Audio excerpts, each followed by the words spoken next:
caso que o nome dele está lá. É um fundo GovTech, dedicado exclusivamente para GovTech.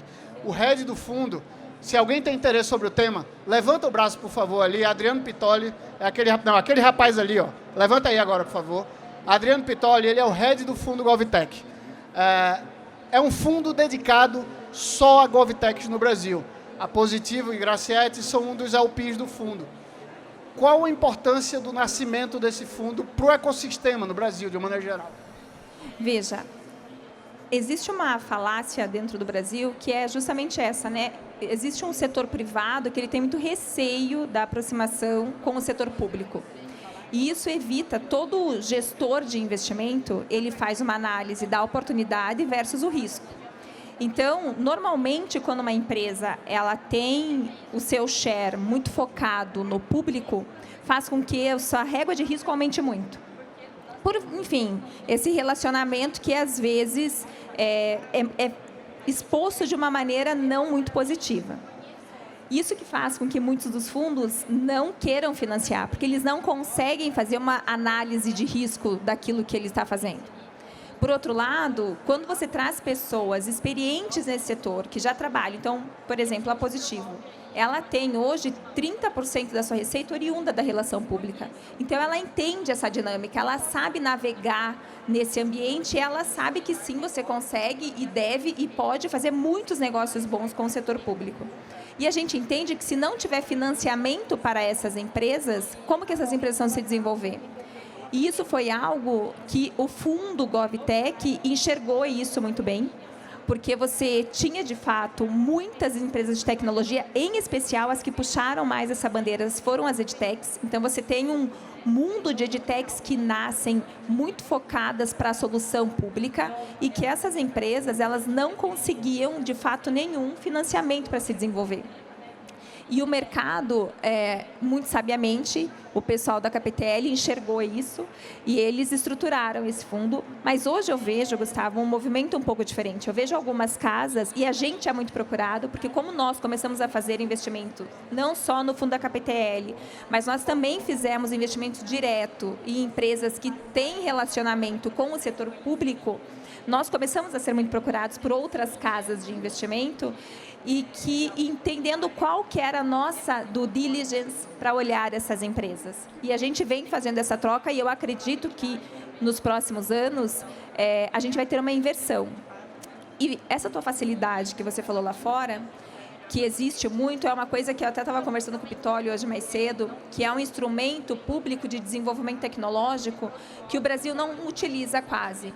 E que, se você for olhar nações muito desenvolvidas tecnologicamente, como Israel, Estados Unidos e a Alemanha, elas usam muito isso, que é a encomenda tecnológica, que é quando o Estado ele vai lá e ele faz uma encomenda de desenvolvimento tecnológico para uma empresa privada e essa empresa desenvolve uma tecnologia tão robusta para uso e aparato do Estado e que, logicamente, depois isso vai para o setor privado. Quando a gente olha diversas verticais de avanço tecnológico, você vê mundo afora que foram assim que essas tecnologias foram desenvolvidas, né? Então, por exemplo, a tecnologia nuclear. Eu acho que todo mundo aqui, ou boa parte, assistiu o filme Oppenheimer, que realmente, como é que foi possível desenvolver essa tecnologia? Já não vamos entrar no mérito do filme, ou enfim, da bomba em si, mas da tecnologia do núcleo, da tecnologia nuclear, né, da energia nuclear. Foi uma encomenda tecnológica, porque é muito difícil uma empresa privada disruptar o desenvolvimento tecnológico. Então, a gente vê um avanço enorme, por exemplo, na China, sendo feito com grandes empresas que começam a ter escalas globais, como o BYD, a gente fala aqui também muito de mobilidade, e que, se você for olhar como ela nasceu, essa empresa nasceu através de uma encomenda tecnológica do governo, onde ele faz uma pesquisa e um projeto de P&D junto com o setor privado, onde é desenvolvida uma tecnologia que é de necessidade do governo. Veja, se o governo detém 80% do mercado de saúde, logicamente, ele também detém 80% dos problemas, ele sabe do que é preciso para aquilo melhorar. Então, seria natural que o governo fizesse esse tipo de instrumento para desenvolver. Como é muito difícil isso ainda no Brasil, Então, houve, em 2018, uma discussão muito grande sobre as leis de incentivo. Então, a gente tem diversas leis de incentivo no Brasil. Tem a lei de informática, tem o PID-ANEL, tem a antiga Rota 2030, que era da imobilidade, que agora é o Mover, que são recursos de subvenção, que o governo dá algum tipo de benefício para a empresa privada, e ele fala, X% desse valor que eu estou te dando de benefício, você vai poder investir em pesquisa e desenvolvimento. Quando a gente fala de desenvolvimento tecnológico, usa-se muito uma metodologia que é TRL, que é a prontidão tecnológica. Então, pensem, quando você vai desenvolver algo, começa com uma pesquisa básica dentro da universidade, isso vai evoluindo até chegar e virar um produto. A gente não tinha recurso no Brasil para financiar isso, para virar um negócio, para que esse negócio chegasse ao cidadão. E foi essa alteração, ou melhor, essa regulamentação da lei de informática que possibilitou que parte desse recurso fosse possível aportar em fundos de investimento. E a partir daí, se você parar, que já está aí no mercado desde 2013, e começar a pensar, foi o momento que você conseguiu começar a conversar com fundos nacionais. Total. Porque aí eles começam a se abrir por causa da lei. Porque eles começam, na verdade, não é exatamente se abrir por causa da lei, eles começam a conseguir captar recurso, porque você captar recurso, quando você vai captar um recurso para investir, porque nós fazemos o quê? A gente capta recurso de algum lugar para colocar numa empresa de tecnologia. Essa pessoa que nos dá o dinheiro, que é o ALPI, que nós chamamos, eles vêm com diversas regras ou diversas análises. Então, normalmente, eles também têm um receio de fazer relação com o governo. Entretanto, quando a política pública permite que parte desse recurso vá para esse tipo de fundo, o que isso gera? Gera um fomento.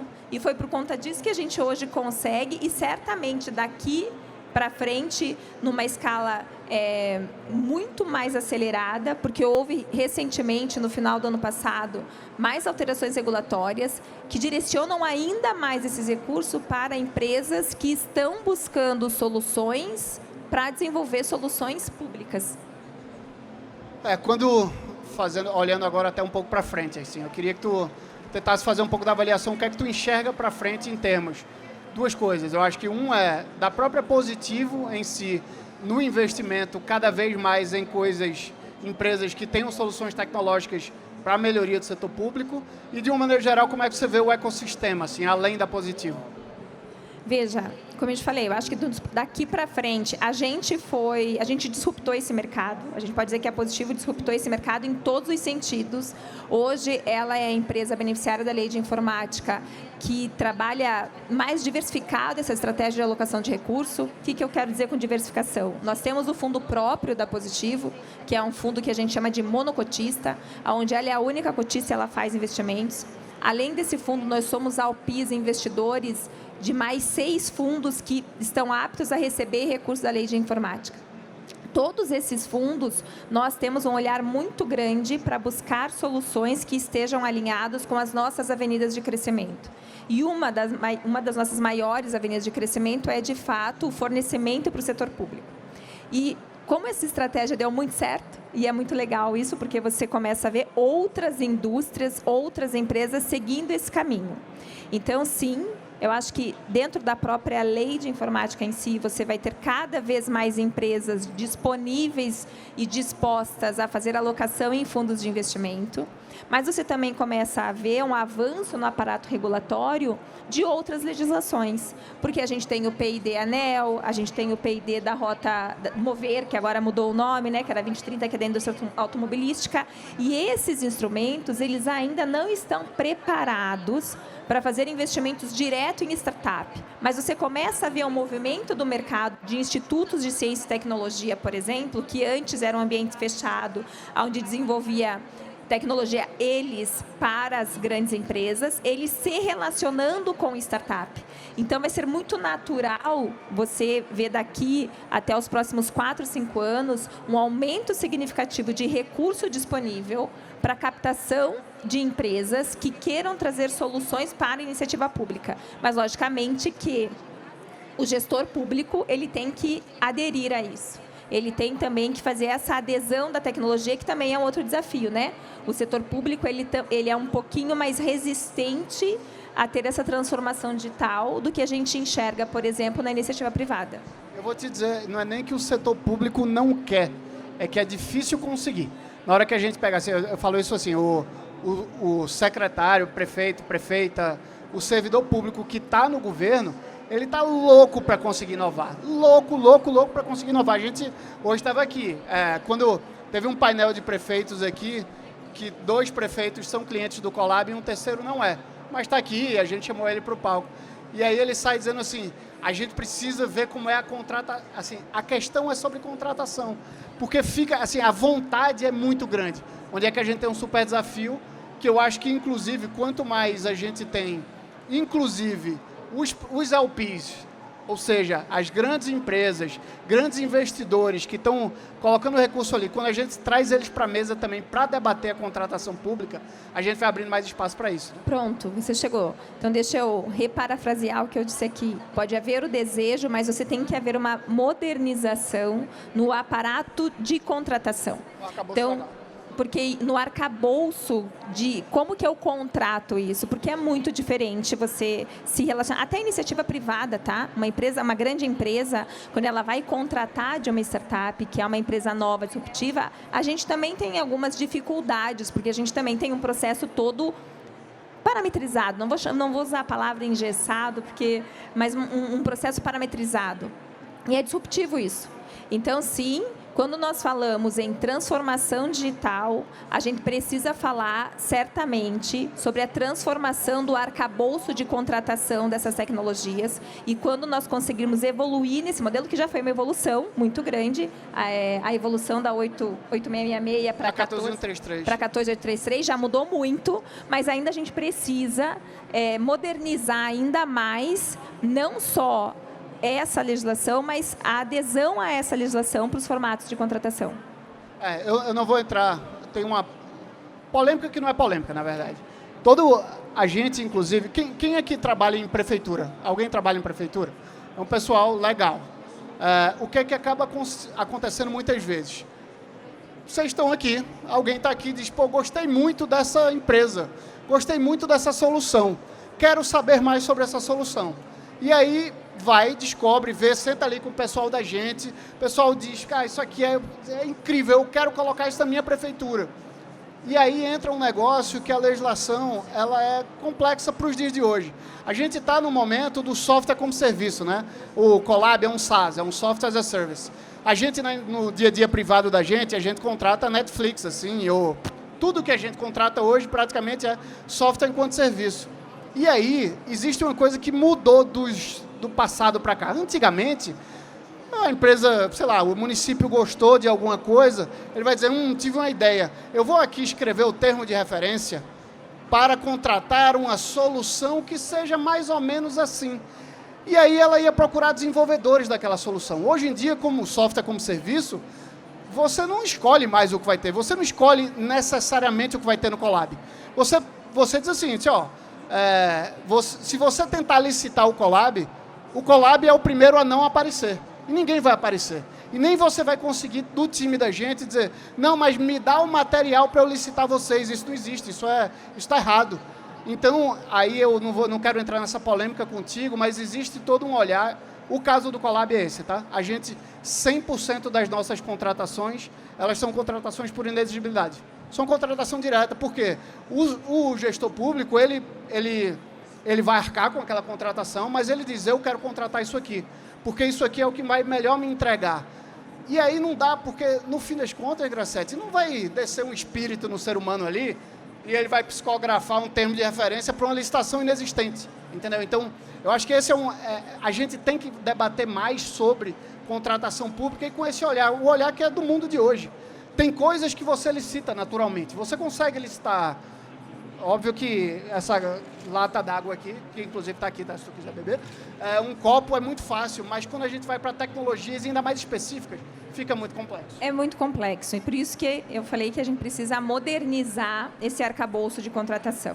Porque do jeito que é hoje, de fato, a gente vai entrar numa discussão que é uma discussão muito ampla e o nosso tempo está acabando. Mas se não houver isso, você vai retardar né, a transformação digital pública, e que isso traz o quê? Traz transparência, governança, economia de recurso, né? A gente tem vários estudos que mostram quanto os governos economizariam indo para a sua transformação digital. Então, essa é a nossa aposta como investidor em empresas que estão desenvolvendo soluções para a iniciativa pública, é a nossa aposta em sermos hoje o maior ALPI privado do único fundo brasileiro que investe em empresas de iniciativa pública, apostando de que sim, essa renovação vai acontecer, porque ela é necessária, e ela é necessária para quê? Para trazer mais transparência para o cidadão, para trazer uma melhor qualidade de serviço para esse cidadão, e isso vai fazer com que a prefeitura traga, as prefeituras, enfim, né, municípios, estados e governo federal tenham muita economia de recurso, e a gente trabalha muito com esse olhar. Então, hoje a gente está fazendo essa aposta e certamente nós somos um grande incentivador dessa tese de investimento. Qual o recado tu pode deixar para esse pessoal, tanto do setor público, quanto das startups que estão buscando investimentos, que estão aqui com a gente? Bem, eu acho que do setor público é realmente não ter medo de abraçar essas empresas nascentes e entender que muitas vezes elas têm essa disrupção, né? Às vezes a gente tem um pouco de medo porque é uma empresa que não tem um histórico tão grande, mas ter esse olhar muito fino para a tecnologia e a solução que elas estão propondo aqui. Para as startups, é também não ter medo de conversar com o setor público, né? Eles não são esse bicho-papão, eles não são esse monstro, né? O homem de saco, nada disso. Eles estão aptos e eles querem, eles precisam de soluções, como precisa a iniciativa privada. Então, às vezes, você tem startup que também tem medo de falar com o órgão público. Então, vamos baixar o medo, porque essa união vai fazer com que o Brasil avance exponencialmente e seja essa transformação digital que tanto a gente ouve e que é necessária, a hora que a máquina pública mexer e conseguir, ela sim vai fazer a diferença no mercado. Maravilha, Graciete. Eu quero te agradecer muito por esse papo da gente. Eu quis trazer, eu achei fundamental, conversei com o Pitoli, assim, a gente trazer alguém que está nesse mundo do investimento privado para as startups. A gente traz o tempo inteiro aqui pessoas do setor público. Esse é um evento que discute muito cidade, mas é fundamental que a gente traga cada vez mais investimento privado para trazer mais startups com soluções públicas. Ali no começo eu te perguntei sobre o impacto social e tu trouxesse nos dados, né? 70% da saúde, da educação, é pública. A gente precisa de muita tecnologia por aí, não é isso? Exatamente. Muito obrigado, pessoal. Eu que agradeço. Graciete, obrigado.